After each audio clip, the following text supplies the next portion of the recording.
You are listening to the Unsoberly Sober Show. I'm your host, Magnify Maggie. This podcast will turn your perception of going sober upside down. We're going to be working from the inside out to get you that dream life. So make sure you stick around for the end of the episode where I'm going to walk you through our weekly positive pursuit exercise to begin rewiring that beautiful mind, baby. Hello and welcome back to the Unsoberly Sober Show, my free and powerful friend. I hope you are feeling super powerful and you are embracing the mindset of freedom thinking. That's what today is all about. I'm so excited to be bringing big mindset topics as always, but putting them into very strategic concepts for you so that you can take them with you. You know, it's post-election week. It's holidays coming up. A lot of us are feeling heavy. The culture right now is a little tense. And today's episode is about helping you see that your thoughts become things, but you do not have to think about certain things the way you might be thinking about them.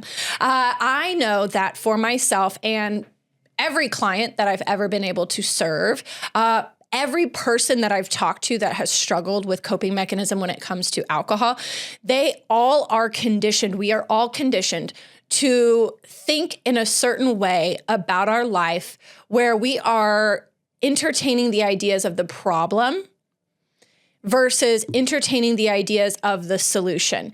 And so today's episode is really about giving you that freedom, that empowerment to think differently in order to drink differently or never again. I'm going to be illustrating the actual steps to do that. I say that every episode to close out, think different to drink different.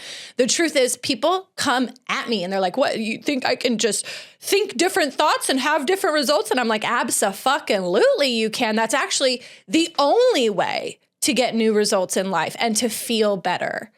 Napoleon Hill said, your imagination is the workshop of your mind, and if you are observant, you will see your outer reality shaping itself upon the model that you build within your imagination. So if you can change what you're imagining, if you can change the way you're thinking, what you're ruminating on, you will absolutely change your experience, your outer reality, but we're not conditioned that way. Like I said, most people struggling with alcohol use disorder, coping in general, we are conditioned to focus on the outer reality and let that create our inner reality. Let our circumstances dictate what we feel like, what we do, our imagined circumstances for the future, and that is going in the wrong direction, let me tell you. Let me just tell you how deep I have delved into this in my mind and seen how I was letting my outer reality create my inner reality, when in actuality, the trick, the magic pill that we're all searching for is to take control of your inner reality. That way, your outer reality shapes itself upon those beliefs, those imagined visions. So let's get right into it. I have 3 questions. These 3 questions came to me via Dr. Wayne Dyer, who is one of my favorite new thought leaders, motivational speakers. He's like Bob Proctor, but for spiritual healing versus prosperity consciousness and money making.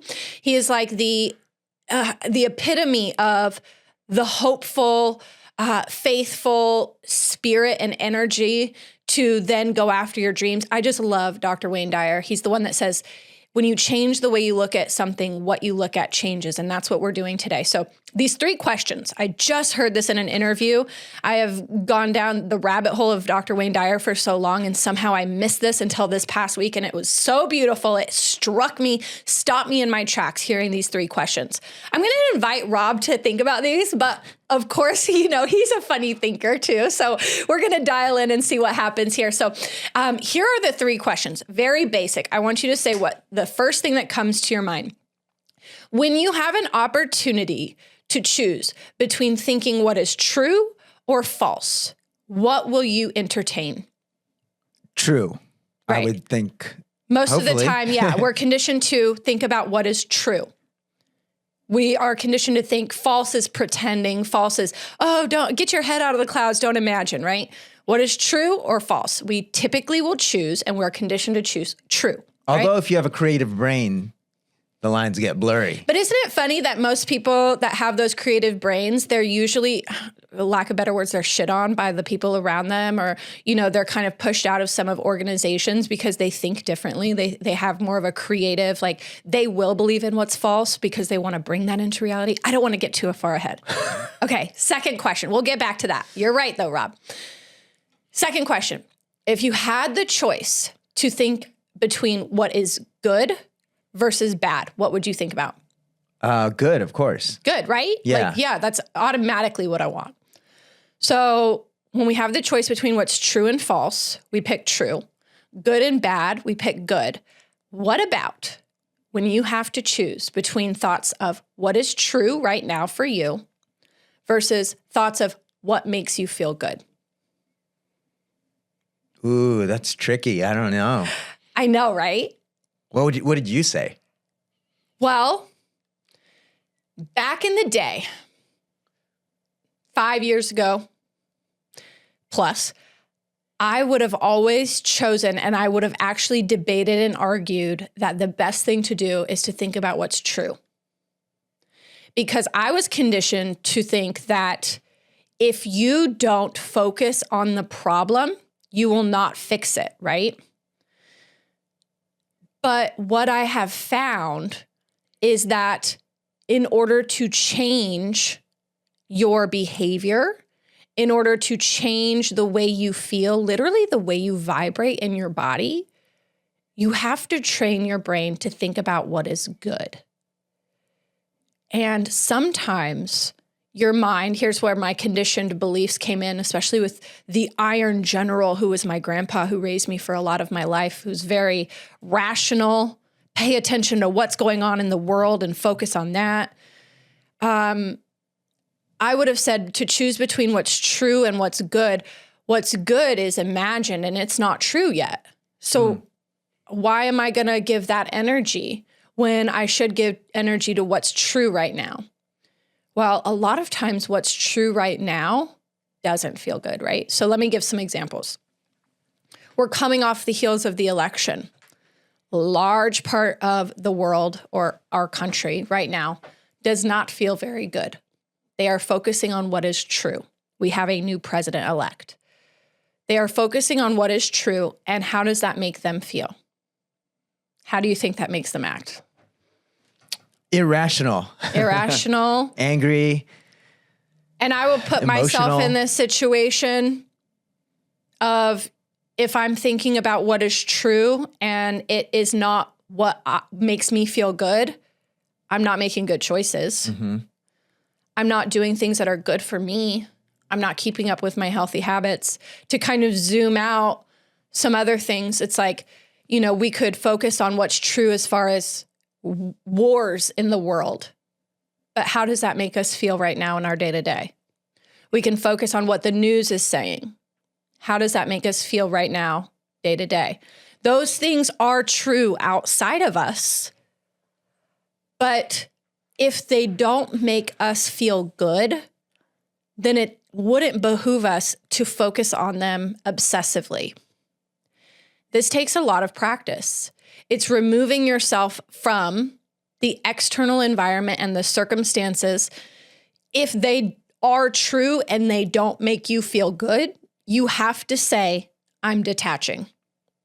I am going to go inward and I'm going to focus on what is good, what feels good to me. And I'm not saying to think about drinking, because I know when we're all in a bad state and we're focused on what's negatively true and we're not feeling good, then the idea of what feels good is like escaping, alcohol, fun, party. Let me go hang out with my friends. Let me go YOLO it.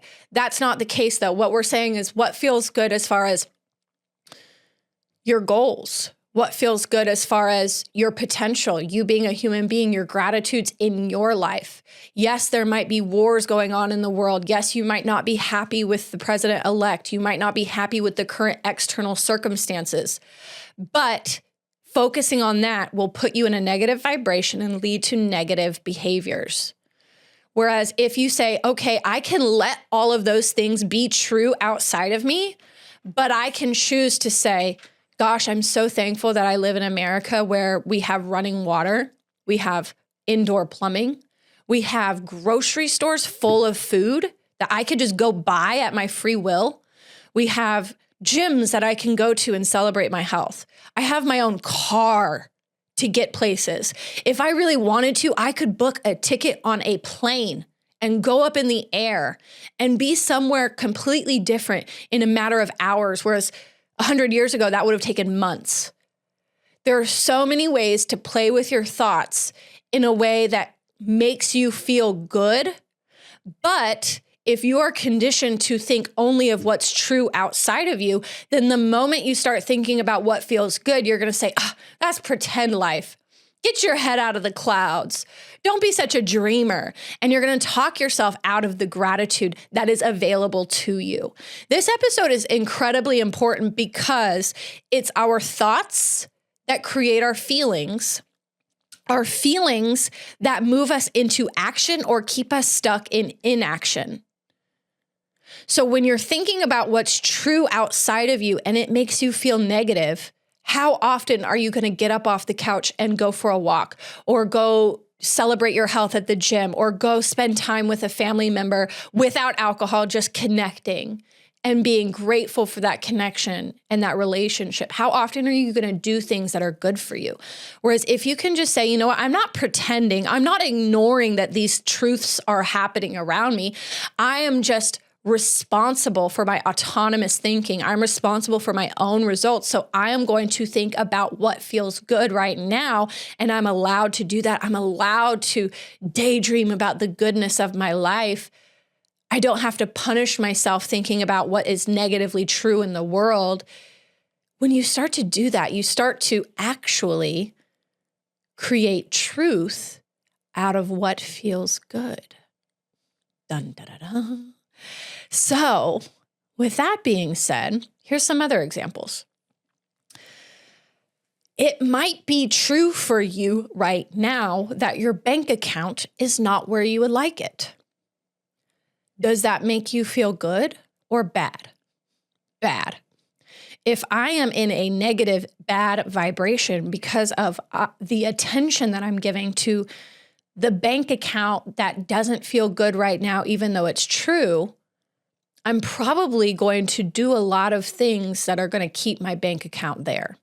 If I don't feel good about my bank account, I'm not going to show up in ways for work or my career or side hustles or saving money or rebudgeting. I'm not going to show up in the ways that I need to change the result of my bank account.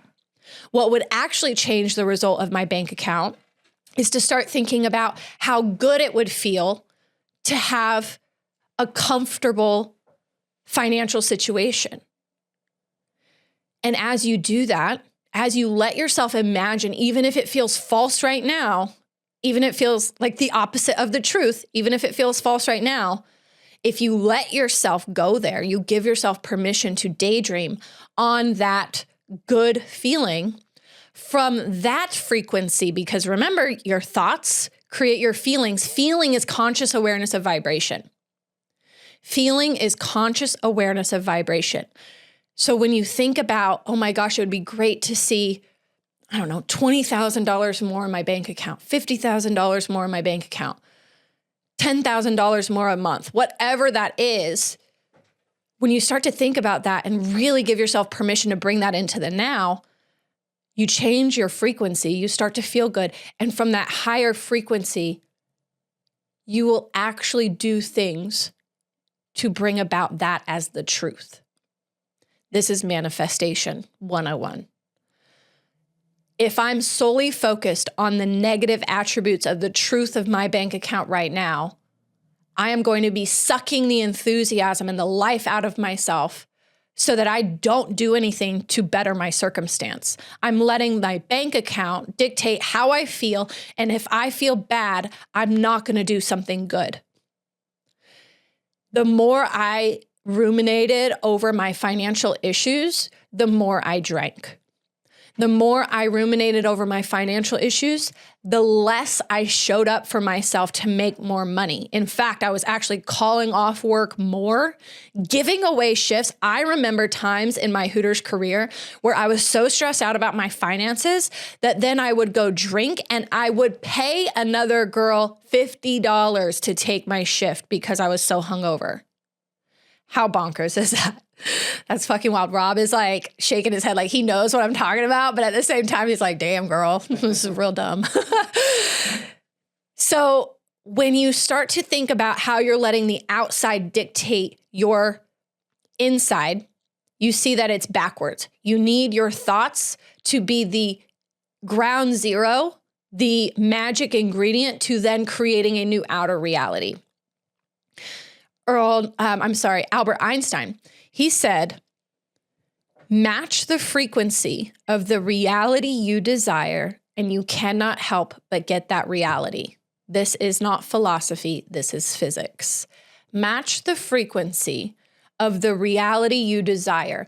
So what does that mean? That means there might be a reality right now that you're in, but you don't desire that. Stop matching the frequency of the reality that you don't desire. So it might be true that the scale says that you're 20 pounds more than you would like to be. Right now, it is true that you want to lose 20 pounds, but the scale says that you're stuck there. That might be true. But the more you ruminate on that, the more you build the self-image of somebody who is 20 pounds overweight, the more you embody those behaviors, and the more you're pulling that identity through your day-to-day, trying to make different decisions. But guess what happens? At some point you get tired, you sit back and you say, what's the point? I'm already 20 pounds overweight. So I'm giving energy to what's true right now versus what I want. What would feel good? What would feel good? Well, and I'm closing my eyes. If you're just listening, if you're not watching on the YouTube video, I'm closing my eyes and I'm saying, well, what would feel good right now? It would feel so good to have control over what I eat, to have control over the way I spend my time in activity, physical activity. It feels so good to wear X size clothing. It feels so good to step on the scale and see it 20 pounds less. Bob Proctor says, use the affirmation, I'm so happy and grateful now that I'm at my ideal weight. I'm looking good. I'm feeling great. That means no matter what's going on right now, whatever the scale says, whatever is true, let go of that bullshit, because that's the outer reality that you're using to shape your inner reality, your behavior, your thoughts, your self-image. That's then, again, coming back and affirming it through your behaviors. I am overweight. I'm just stuck like this. Well, when you start to claim it right here, right now, that you feel good, that you love your ideal body weight that you're in right now, you look good, you feel great. It might not be true in the mirror. It might not be true on the scale, but everything that manifests in the physical world starts in the non-physical, starts in your thought, with the seed of thought. The seed of thought is planted into your subconscious mind, and your subconscious mind controls every cell in your body, not only its function, whether it's storing fat or burning fat or inflamed or healthy. Not only that, but it also controls the vibration that your cells are in.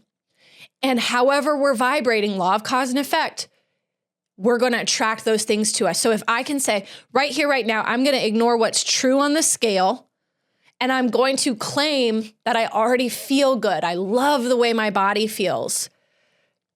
I love the way that my health is improving.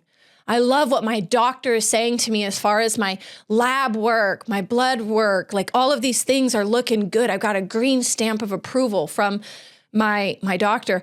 When you start to really embrace that ideology, that thought process, and train your mind to only think about that, well, then you start to manifest that. And it takes time, because you didn't gain 20 pounds overnight, and thinking about this isn't automatically going to create fat loss in a minute. But thinking about that will have you operating from the frequency of the type of person that has their health in line, respects themselves, loves their skin, loves the body that they're in. So they will make better decisions throughout the day. That's what vibrational frequency does to you. When you are high vibing, when you are imagining the beautiful future and you're bringing it into the now and you're making that good thought true right now for yourself, you start to act like that person and you become that person. Woohoo! Here's another one. This happened to me this morning. I love my Whoop. My Whoop band is like my best friend, but I also have to remember that it's just a tool and it's technology. And how much weight do I want to give it in truth? This morning I woke up, my husband and I turned to each other, and we always ask ourselves this question: how'd you sleep last night? Because we're sleep nerds. And I've gotten in the habit where I will not check my Whoop app for my sleep stats until I have had my morning routine, because what I found is that if I say, oh, I feel good, I feel like I slept so well, and then I look at my Whoop app and it says, actually, you're in the red, you only got 1 hour of restorative sleep, then all of a sudden the fact that I felt good is undermined by the truth that I see in this app, quote unquote truth. Of course, there's a lot of margin for error, but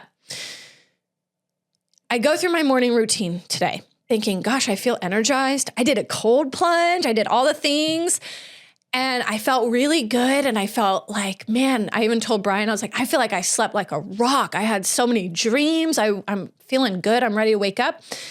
And then after my shower, after I got dressed, after I did my little positive audios, I looked at my Whoop app and it said I was 25% recovered in the red. That has only ever happened if I had cocktails the night before. Like, I don't just wind up red for no reason. And I had to say, isn't it funny that today I'm about to record a podcast that's saying, train your mind to focus on what feels good rather than what's true outside of you? Because I could have very well let that Whoop score dictate my feelings. Oh, well, I thought that I slept well, but wait, maybe I didn't. Maybe I am tired. Maybe I do feel lethargic. Maybe I do feel brain fog. And then all of a sudden you manifest that in your mind. Our thoughts do not just create things outside of us, but our thoughts create our body chemistry. There are studies that prove that if you just tell yourself that you slept well, you can operate better in sleep deprivation. You can actually have a placebo effect on yourself. That's how powerful thoughts are. If you can train yourself to think about what would be good, what would give a result. Rob, I see you over there. Okay. Tell me. I got a tip for some people that works for me. And this took the years of training, right? And this was after I got sober too. So I trained myself to do this. And this takes a lot of practice. Okay? Oh, tell me. Ready? Okay. So kind of piggybacking off what you're saying, that your thoughts are what you feel. I have trained myself to not feel and think so much. Think for a second and then act. And then I feel good. But that's just me. That's just like how I can progress, right? Yeah. But I'm also a weird guy. No, you're not weird. Don't say that about yourself. I think that is brilliant. And I know that most successful people, when somebody is asking them about their life, Alex Hormozy, even like Dr. Phil, I think Wayne Dyer does talk about it sometimes when he's like, if I can't find a way to feel good about it, I just click off my feelings and I act. Because there are going to be times, the human experience means that you have to do things that you don't feel like doing, right? That's called discipline. I told Nikki that the other day, we were talking about it, and I was like, discipline equals freedom. And she was like, God, no, don't say that. I guess Judd hates that saying. And I'm like, it's the truth though. Sometimes you do just turn off your feelings and you just move into action. And you know that when you're done with that thing, you're going to feel good. A lot of times that's the way I show up to the gym. Like, I know that I love the gym. I know that I love my bodybuilding programs that I'm in. I know that I love the way I feel when I leave. But sometimes 8 a.m., whether it's 8 a.m., 6 a.m., or like 3 p.m., 4 p.m., 5 p.m., whatever time of the day, sometimes I just don't feel like going. For whatever reason, in that moment, I can't get my thoughts around it. And I just say, I'm going to go into autopilot and put on my shoes and I'm just going to wind up there. And then I'm going to do it and I'm going to feel good. And I'm just going to detach from my emotions, my feelings. So yes, a lot of the time you are going to have to do things that you don't feel like doing. But I think that is a handicap. I hate to say it like that. That's a handicap for a lot of people that struggle with coping mechanisms, is that we don't know how to feel good about anything because we're so programmed to think about what's true for us right now, what's going on outside of us, our bank account, our weight, our body image issues, the way people are treating us, our imagined beliefs of how others perceive us, our likelihood to get a promotion, our likelihood to live a good life, our likelihood that the universe has our back, like all of these ways that we just can't believe the good. And so the way we feel keeps us hindered from acting at all. A pro status move will be when you learn to do things that you don't feel like doing. You might not feel like going to the party sober, and you might not be able to get your mind wrapped around how to do that yet. But the first time, if you just shut your feelings off and you go and you tell yourself, I'm going to have a good time and then I'm going to leave, and then you come home, you're going to say, wow, next time I know how to feel good about that because I just accomplished it. So a lot of it is like you got to experience it in order to then frame good thoughts. So maybe that is, I like your idea actually now that I'm putting it all together. Maybe the first time is like, hey, I'm just going to do this with discipline and experiment. I'm going to turn my feelings off and I'm going to go into the activity. I'm going to go into my day without feeling, and then I'm going to see what happens. The results that you get from that are probably going to help you feel good and learn to focus on what feels good long-term. So there's a lot of strategies around this, but I want you to remember that the things that are outside of you that are considered truths, your bank account, your health status, your job status, what are some other things? Maybe it's your sober day count. Maybe it's like these truths that the world, the new president, the wars around the world, the news, like all these things that really have the potential to steal our joy, steal our enthusiasm and our sense of empowerment. Those are all going to make you feel negatively and then induce behavior that keeps you locked in this state. I just had a listener DM me on Instagram saying, I just heard you say that present results are the product of past thinking. Mind blown. And I was like, actually, that's kind of what I'm talking about today on the podcast. We're like brain waves. Shout out to this soul sister. Because that's what this is all about. If you're focused on what's true right now, and it feels bad, my bank account, my weight, my sober days, or my lack thereof, those are all products of past thinking. Your present results are products of your past thinking. If you want to change your present results, you have to think differently. You have to think about what you want in the future and bring those beliefs and thoughts into right now. If I'm always focused on the debt that I have accumulated, I will get more debt. If I am always focused on how out of shape I am and how I am 20, 30, maybe it's only 5, I don't know, however many pounds over my ideal healthy weight, if I'm always focused on how far away I am from my goal, I'm going to continue to manifest those same results because our results are the effect, our thoughts are the cause.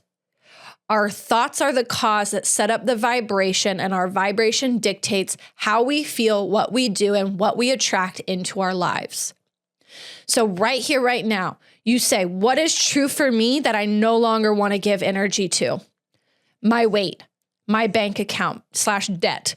So if I don't want to think about my debt, what do I want to think about that makes me feel good? It might feel fantastical, but think about having your ideal amount of dollars in your bank account. Literally see yourself opening up your bank account, visualize your app where it says $5 right now, negative $10 or whatever. See $10,000. Let yourself daydream and fantasize and get on that frequency of your goal to then act differently with your money and attract more money. There are so many ways that I could illustrate this with client work, with my own results. The more I focus on maybe clients not showing up to consultations, clients canceling, things like that, the more I get of that because of the way I behave. I'm sure it's like the way that I'm thinking about them, they can feel that. So then I start to think about, okay, what do I want? I want committed clients that show up, and I want people that are ready to get the help and transform their lives. And it's like the snap of a finger that starts to manifest. I've done a lot of practice with this. Sometimes it takes longer than a snap of a finger. But I want you to think about these questions. When I have to choose between what's true or false, I usually pick what's true, right?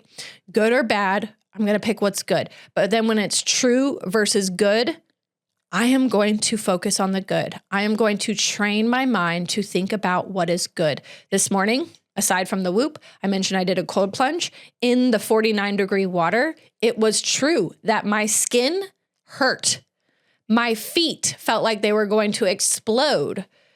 It was true that I was very uncomfortable. It was true that I wanted to curse. I wanted to scream. All of those were true. And the more I thought about that truth, the more my muscles tensed, the more my feet throbbed, the more my skin burned, which was weird. It was like an ice burn. It felt very strange. Might have to do with the chlorine in my pool. I don't know. But I digress. The more I focused on that truth, the more amplified those results felt. The more ingrained I got in the pain, the more I wanted to get the fuck out of that pool before my 3-minute timer went up. And then I took a few breaths and I said, I feel good. My feet feel good. My skin feels comfortable. I'm so happy and proud that I am disciplined. I said, I am in this water. That means that I'm alive, that I'm breathing, that I have a good life. I'm about to take a warm shower and my clothes are going to feel so soft and buttery against my skin. And as I focused on that, my muscles eased. I actually got comfortable. My feet stopped throbbing. In fact, it was almost like my body turned off my nerves in my feet. I didn't feel anything in my feet. They were just there. They were vibing out. My hands unclenched, my shoulders dropped. And for the next 2 minutes that I had left, it seemed much easier. I sang a little bit. I talked to my dog who was staring at me outside of the pool. And that's one illustration again of how you ignore what is true if it doesn't make you feel good, and you embrace the thoughts that make you feel good, and you see the instantaneous effect of that, cause and effect. Now, with all of this being said, I want you to think about, it's an episode that we've talked about before. It's been a little while, but I want you to think about motivation when it comes to the behaviors that would bring these goals into fruition. Weight loss goals, sobriety day goals, moderation goals, whatever that is. And I want you to think about deficiency motivation versus growth motivation. And this is actually a really interesting concept by Abraham Maslow. You guys might have heard, I remember it was like high school and college that we learned the Maslow hierarchy of needs. And he was a fantastic teacher. He was a fantastic psychologist who just really taught us about human behavior. But I never heard this in college. It was when I started to study the laws of achievement and science of success that I heard deficiency motivation versus growth motivation. Deficiency motivation is always trying to repair your deficiency, which means it's coming from this assumption that there's something wrong with me. I am deficient in these aspects. And that can be seen very clearly when you're only thinking about what's true. Let's say somebody is 200 pounds and they want to be 180 pounds. Their deficiency motivation sounds like, I'm 200 pounds, so I need to go to the gym and I need to work hard to get skinny and I need to watch what goes in my mouth. How does that feel? You're carrying around your problem with you. Very disempowering. Somebody who is trying to obtain and manifest a happy, sober lifestyle, if they're deficiency motivated, they're carrying around that problem, the assumption that they have a problem. That's going to sound like, I'm taking my own thoughts from my previous self here. I'm such a fuck up. Every time I get something good, I lose it. Every time that I start to get success, I drink and I screw it up for myself.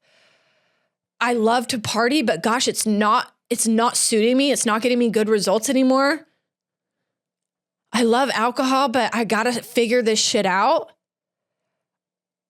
It's always carrying around the problem. And it's framing everything as a problem right now, which doesn't feel good in your vibes, right? Whereas Maslow pointed out the proper direction is to go with growth motivation. And growth motivation is saying, where I'm at right now is absolutely fine. Basically saying, stop shitting on yourself for where you are now. If you're 200 pounds and you want to be 180, hey, I've had good food to eat to gain 20 extra pounds. That must mean I live in kind of first world country and I have availability of kind of sitting around and being comfortable all day. And you know what? I just let that kind of be my life right now, which is fine. You're kind of letting go of any self-judgment. You're having compassion with yourself and you're saying, where I'm at right now is okay, actually. I'm not that bad. I don't have a problem. I'm just a human. My problem to me in my mind could be something that somebody in Haiti or, wherever, Pakistan thinks is a great problem, is a great situation to have. So remember, problems are subjective. Problems are relative. So deficiency versus growth motivation. Growth motivation is saying, where I'm at right now is absolutely fine, but I know I can grow. I can be different. I can change. And that focus is placed solely on the good, on the potential, which is exciting, right? If I say, okay, what's true right now is that I'm 20 pounds overweight or that I only have one day of sobriety and I want to get to where I'm happy. I'm not even counting days. I'm just so pleasantly distracted and consumed in my present moment that alcohol doesn't occur to me. I love my life so much that alcohol doesn't occur to me. That's where I want to go. I have to learn to say that right now I'm doing okay. I've got a roof over my head. Hey, I've got money to buy alcohol, so I have money to do other things with it. I can see my potential. I can see myself growing into that. And you start to get then on the frequency of your goals. You start to think about that growth. You start to think about that potential. You start to think about other things than your problem.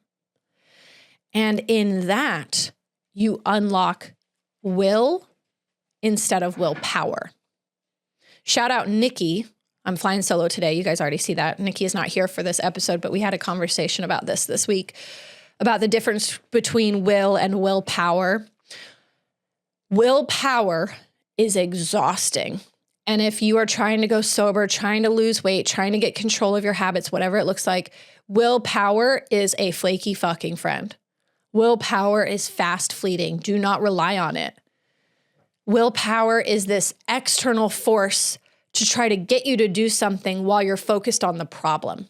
Willpower sounds like deficiency motivation, being focused on what's wrong in your life, the problem, assuming that you are a problem, and then trying to slap a Band-Aid of action on top of that saying, I won't be a problem if I just get through the day not drinking. I won't be a problem if I just go to the gym and try to get skinny. But that exhausts. And that's also placing the focus on the wrong thing. If I just get through the day not drinking, does that say that anything about what I actually did? Was my day fun? Probably not. It was probably really hard. If I just make myself go to the gym because I'm fat right now and I want to be skinny, well, when I get out of the gym, I'm not going to instantaneously be skinny. So that willpower forced me into the behavior and I don't have that immediate satisfaction behind it. So I'm going to talk myself out of doing that long-term consistently. That's willpower. Willpower, don't even trust it. Versus free will. I've talked about this before. Free will is a higher faculty. It's right up there with reason, memory, intuition, perception. And then will's magical friend is imagination. Imagination and will partner together. So this is what this looks like. Remember when I said, Napoleon Hill said, imagination is the workshop of the mind. And if you are observant, your outer reality will shape itself upon the model of your imagination. What that means is you take your imagination, you start to imagine the growth, your potential. If your problem were solved, what would your life look like? How would it feel? How would you look? Your skin would be glowing. You'd be laughing. You're surrounded by your friends. You have fun by yourself. All of these things, what? They're all connected to you. They're all connected to your imagination. You can imagine those things. So there, we have our imagined vision. Will is the bouncer of the club. He's like standing outside and he's like, hey, are you in alignment with our goal? No, you're not allowed in. Hey, are you in alignment with our goal? Yes. Oh, you're going to help us maintain sobriety. You're going to have us having fun. We're going to have fun without alcohol. So yes, you're allowed in the club. The club is your mind. Think about that.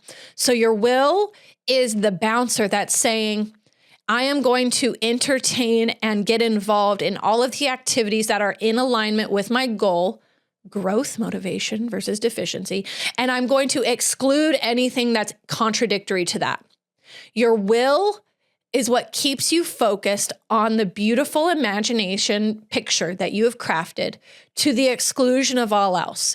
When you have harnessed your will instead of willpower, when you've harnessed your will, it feels like you're just gliding towards your goal. Like you're just magnetized, like you're enthused to do the things that will bring you closer because you can taste that positive result in your mouth. You're imagining it so vividly. This is your permission slip to imagine it vividly. You're imagining it so vividly that you cannot help but feel excited to go to the gym, to make the mocktail, to pack your little non-alcoholic bevies for the holiday party. You are so fucking stoked to do those things that nothing stands in the way. But if you keep building images in your mind using your highest faculty of imagination, if you keep building images in your mind of how stuck you are at your current weight or how stuck you are with your current drinking coping mechanism, that's what you're going to continue bringing into your life every single day because you will have your will focused on getting the drink, getting the food. Here's something that's funny. I've heard people say that alcoholics, people who struggle with alcohol use disorder, all of the things, that they don't have any will. And I think about all the times that people around me told me not to drink. Everything in my life was pointing in the direction of, girl, you need to put the bottle down. But because I kept imagining how good alcohol made me, how much fun alcohol made life, the escape mechanism of alcohol, I kept imagining how good alcohol was. My will actually was working, just in the wrong direction. It didn't matter how much money I had, I made a way to get alcohol. It didn't matter how many people were telling me not to drink, I ignored them and I drank anyway. So that's an indication that my will was very functional. It was just in the wrong direction. I willed my drinking into existence because of what I was imagining and what I was imagining as far as fear goes. I was imagining that life without alcohol was shitty. I was imagining that Friday night sober was me sitting on the couch crying into my Ben and Jerry's while I watched Titanic. My phone, like everybody leaving me on red. This was my imagination. And my will said, okay, bet. If that's your imagined vision of the future, we're going to bring that into now and make sure that you find a way to drink to escape that. The mind is miraculous, my friends. And I hope that this episode helps shed light for you to see how exactly your thoughts are bringing about your results. You might not be very aware of these thoughts right now. In fact, I know I was not. That has been what has been so exciting about this journey for me, is really seeing that I am the puppeteer in my life. I've got my life on strings, and if I can just control my thoughts, I control my reality. This is the magic of being a human, the human experience, is that we create our life. Life is not what happens to us, but what we do with it, how we shape it with those circumstances, and not letting our circumstances dictate our results, not letting what's happening outside of us dictate our thoughts. When I really think about it and I look back to when I was drinking before my successful sobriety, I see that I really wasn't thinking. I wasn't controlling my thoughts. I was simply reacting to what was happening outside of me. And that meant that my life was pretty much up to guesswork to see what would happen to me this day, which then would dictate how I felt. Whereas now I say, it doesn't really matter what happens. I'm choosing to think good. I'm choosing to make good out of my life. And I'll tell you, it's difficult sometimes. Sometimes you really have to distract your brain with really positive thoughts because the world is going crazy. Outside of, what's going on physically in our world right now with the elections and wars and whatever issues are on your heart, I've had to use this thought process when it came to grief, missing family members, this process, with certain business aspects failing over the past year. I've had to learn to say, even if it's true, that does not mean that it equals my train of thought. It does not require my train of thought. In fact, the way to fix that truth is to think about what is good long enough, vividly enough, to actually make the good truth. So I hope that you can take that and put it in your pocket and really become aware of your thoughts. I want you to use that as your exercise for this week. Start a little note in your notes app, or even if you have your handy dandy journal, I want you to start taking a thought audit of all of the ways that you let the outside control the inside. What are the truths right now that I'm ruminating over?